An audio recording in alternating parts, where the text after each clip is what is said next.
Have you ever heard tales of lost continents, like Atlantis? What if I told you a real, massive landmass, teeming with life, once existed right here in Southeast Asia, only to be swallowed by the sea? This isn't a myth.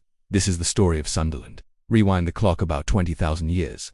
We're in the heart of the last ice age. So much of the world's water was locked up in colossal ice sheets that sea levels were drastically lower, as much as 120 meters, or nearly 400 feet, lower than today.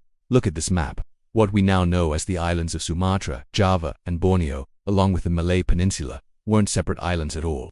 They were connected, forming a single, continuous landmass twice the size of India. This was Sundaland. Imagine a vast, low-lying plain, a mosaic of lush rainforests, sprawling savannas, and meandering rivers. These weren't just small streams. They were massive river systems, extensions of the rivers we see today, carving their way across the exposed continental shelf. These ancient super-rivers, like the North Sunda River, flowed for hundreds of kilometers before reaching the distant sea. The environment was a paradise for a huge variety of megafauna creatures like giant elephants, rhinos, and tigers roamed these plains. For early humans, Sundaland was a superhighway, a land bridge connecting mainland Asia to the islands further east, allowing them to migrate and populate new territories, perhaps all the way to Australia. But this world wasn't meant to last. Around 14,000 years ago, the Great Melt began. The ice sheets at the poles started to retreat at an astonishing rate. As this meltwater poured into the oceans, sea levels began to rise relentlessly. It wasn't a single, dramatic flood, but a gradual, unstoppable advance of the sea, year after year, generation after generation.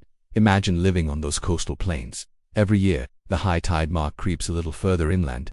The fertile land where you hunt and gather slowly turns into brackish marshland. Your village, once a safe distance from the sea, is now threatened by storm surges. You are forced to move, to retreat to higher ground.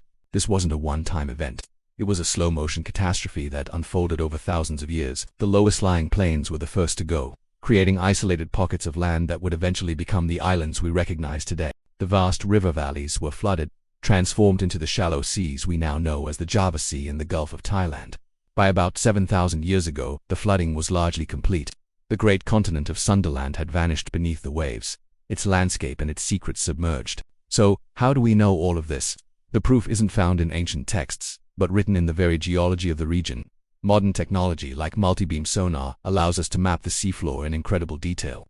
And when we look at the floor of the Java Sea or the South China Sea, we don't see a typical ocean bottom. Instead, we see the ghostly outlines of a drowned landscape. We can trace the paths of those ancient river channels, complete with meanders and tributaries, perfectly preserved beneath the waves.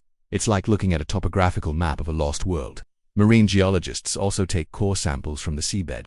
These long cylinders of mud and sediment are like time capsules. By analyzing the layers, they can identify ancient soils, pollens from land-based plants, and even mangrove root soil, evidence of a terrestrial environment that is now deep underwater.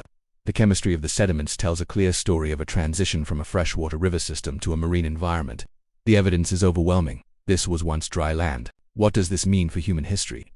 The submergence of Sundaland would have displaced millions of people over millennia. These populations, forced to retreat from the rising waters, would have moved inland into higher ground. This massive migration could have been a powerful catalyst for cultural and technological change. As different groups were pushed closer together, they would have had to compete for resources, but also to innovate and cooperate.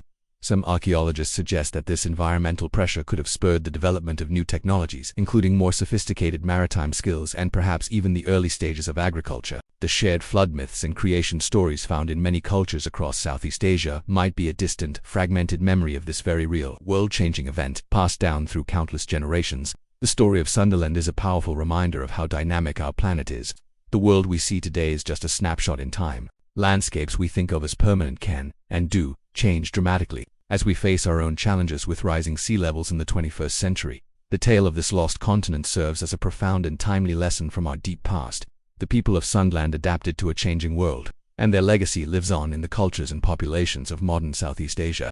Their lost world is a fundamental, yet often forgotten, chapter in the epic story of humanity. Thanks for joining me on this journey back in time. If you found this fascinating, make sure to like, subscribe, and hit the notification bell so you don't miss our next exploration into the mysteries of the past. See you next time.